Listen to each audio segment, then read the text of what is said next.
The colossal cargo ship Stellar Nomad glided through the darkness of Sector 7, its metal hull gleaming faintly under the light of 3 distant suns. "Captain, the long-range scanners are picking up something unusual," announced Navigator CX, his 4 compound eyes rapidly processing the streams of data flashing across his console. Captain Lyra Voss rose from her command chair, her bioluminescent skin shifting between blue and amber, betraying her concern to those fluent in luminin expressions. "Define unusual, CX," she demanded. The words had barely left her lips when the ship lurched violently. "You have got to be kidding me," growled Security Chief Talon, his scaled tail lashing in agitation as red warning lights bathed the bridge. 3 vessels just dropped out of quantum space," CX reported, his voice trembling. "Crimson Talon configuration." "Pirates," Voss spat, venom dripping from the word. "Alert all hands. Battle stations." The corridors of the Stellar Nomad erupted into chaos as crew members rushed to their emergency posts. Through the ship's viewports, 3 predatory vessels painted in blood-red streaks began circling like vultures, their weapon systems charging. The first blast struck the starboard engine housing. In the engine room, Chief Engineer Zara 9 staggered, her robotic legs compensating for the sudden impact. "Status report," she barked, her synthetic voice slicing through the blaring alarms. "Multiple hull breaches in sections 12 through 15, a crewmate shouted. "Primary power coupling critically damaged." Another blast rocked the ship, plunging the lights into flickering chaos before the emergency systems took over. Acrid smoke billowed from control panels as sparks rained down like meteors. Up on the bridge, Captain Voss clenched her fists, her skin deepening to a dangerous red. "CX, reroute emergency power to the shields. Talon, target their lead ship's weapon systems. The quantum drive is destabilizing," CX cried, all 4 eyes wide with panic. "If we take another direct hit." The ship shuddered violently again, and alarms screamed across every deck. Engineering Section C***. Marcus Cole wiped sweat from his brow as he sprinted through the smoke-filled corridors of Deck C. Communication systems were down, cutting him off from the bridge. Not that it mattered. Most of the crew barely acknowledged him. He was just the human. The reinforced observation window overlooking the quantum drive revealed a nightmare, arcs of purple energy crackling across the chamber as the drive's housing fractured. "The containment field is at 15% and dropping," shouted a Triaxian engineer, tentacles flying across control panels. Marcus pushed past them, ignoring their protests. "Move," he commanded, scanning the diagnostics. "The auxiliary circuits still have power. I can override the locks and get in." "You cannot possibly understand," began another Triaxian, all 3 mouths speaking in unison. Marcus cut him off. "If we don't stabilize that field in the next 5 minutes, this ship goes with it." He glared at them. "Help me or get out of my way." Through the small window, he saw 6 trapped crew members, 2 Luminin, a Triaxian, and 3 of Zara 9's robotic team. Purple energy danced across the failing containment field like malevolent lightning. "Captain," Marcus shouted into the barely functional companel, "we've got crew trapped inside and the containment field is collapsing. Options." Her voice crackled through. "What are your options, Engineer Cole?" Marcus stared at the glowing drive. He knew the answer, and the cost. A Dithworlders resolve "There's only one way to stop a cascade," Marcus said grimly. "Someone has to realign the core manually and restart the coolant systems." The corridor fell silent. Everyone knew what that meant. "No species can survive those conditions," a Triaxian engineer stated flatly.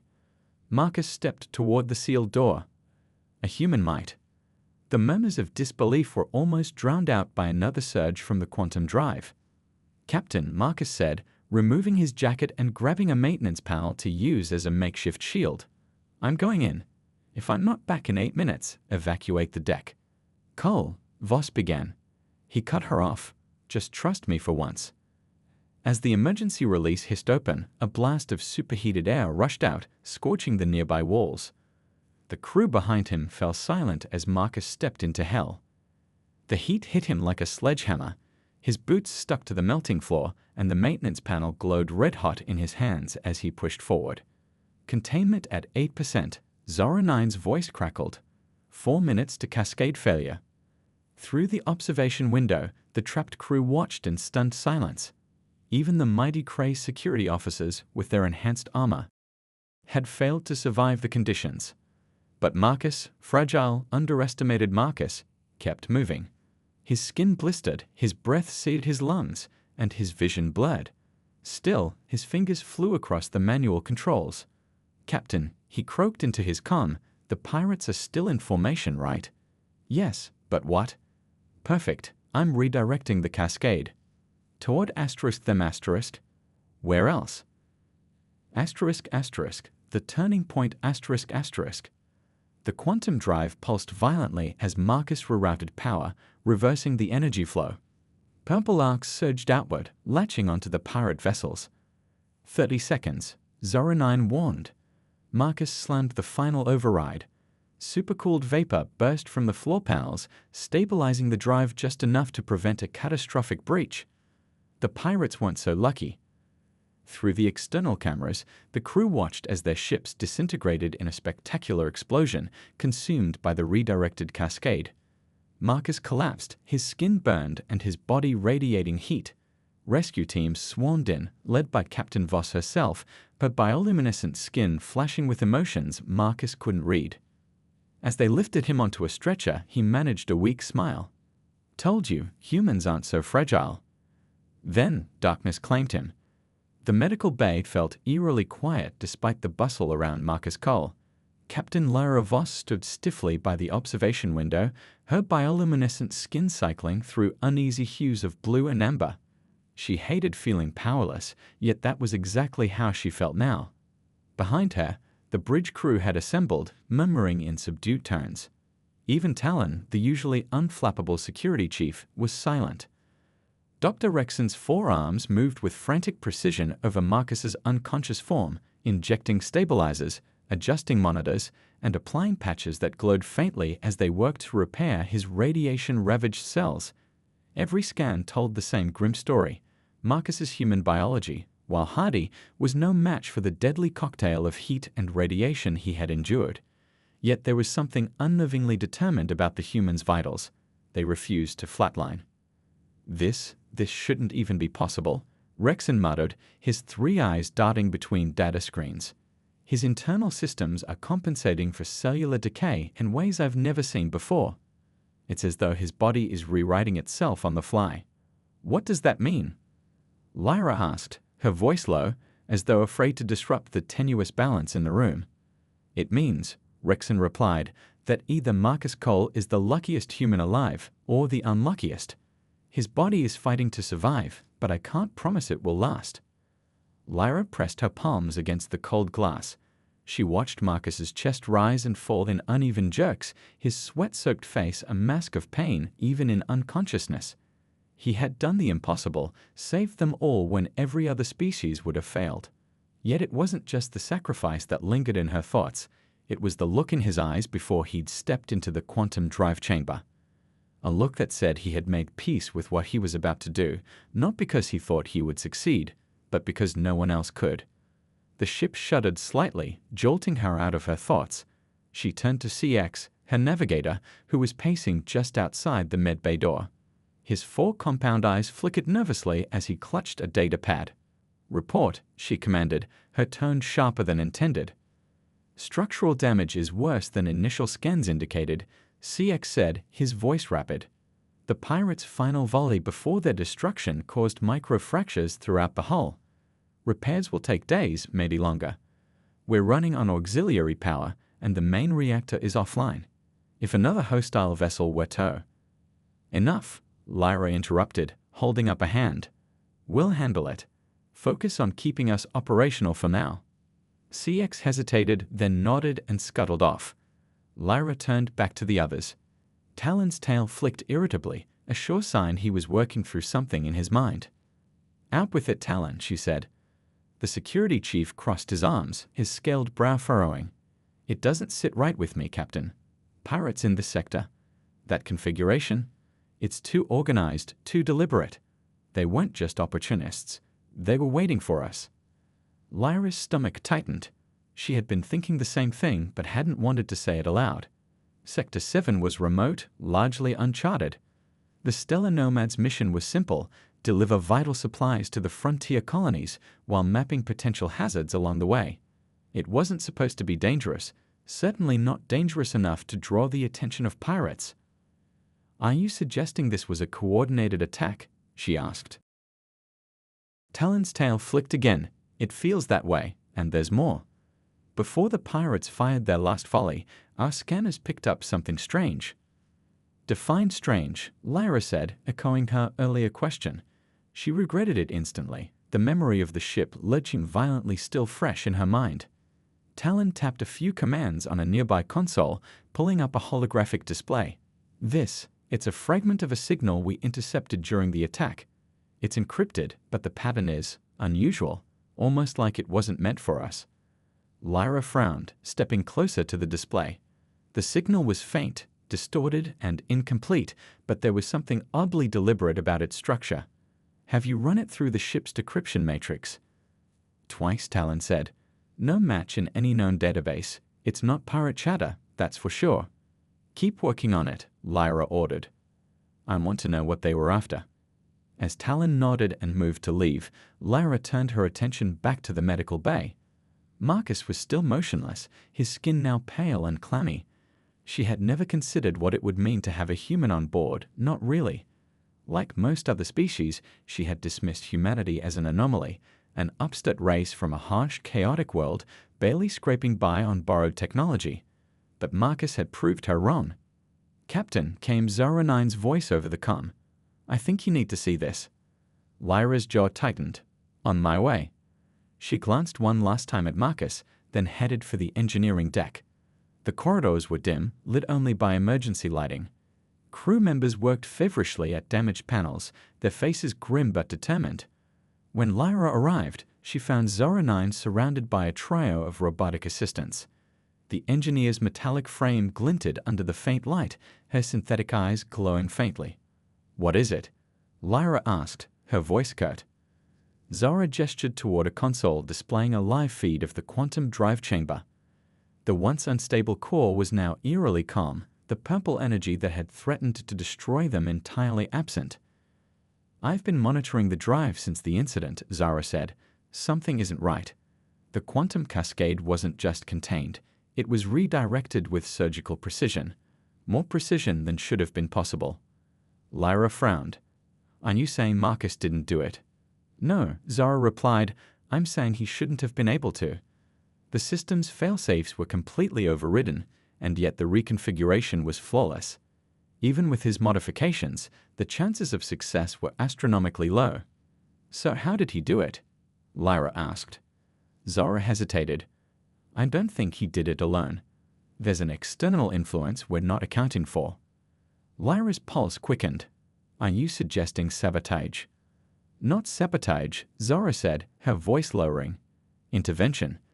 The word hung in the air like a shadow, heavy with implication. Lyra's mind raced. Intervention. By whom? Or what? A sudden commotion on the bridge interrupted her thoughts. The ship's intercom crackled, and CX's panicked voice rang out. "Captain, you need to see this, now." Lyra didn't waste a second. She sprinted toward the bridge, her heart pounding. When she arrived, the tension in the room was palpable. CX stood at his console, his compound eyes darting nervously between multiple screens. "What's going on?" Lyra demanded.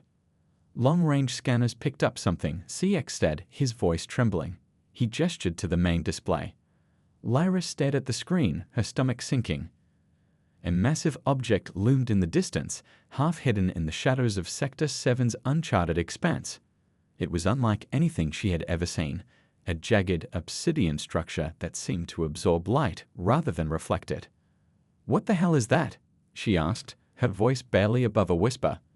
CX shook his head. "No idea, but it's moving, and it's heading straight for us."